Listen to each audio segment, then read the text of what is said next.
What if the goal isn't to win, but to not lose? What if the goal isn't to overcome and triumph, but it's to never stop fighting? In Genesis, Jacob's going to meet Esau, and Esau's pissed at him, and he's worried that Esau might kill him. He sends everybody across the river, and he's there alone, and he wrestles with God all night long. God dislocates his hip. All thought of winning is gone. But he clings, and he scratches, and he holds on by his fingertips. God says, "Let me go." And Jacob says, "I will not let you go unless you bless me." And God's blessing is a new name. But the crazy thing is he was no longer the deceiver, the supplanter, the deceptive one. He was no longer that. He became the God wrestler.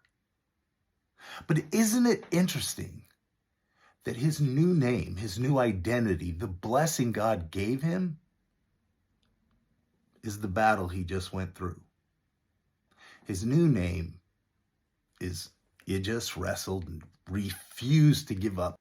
Maybe when we isolate ourselves in fear, maybe when we try to appease the people that are coming against us,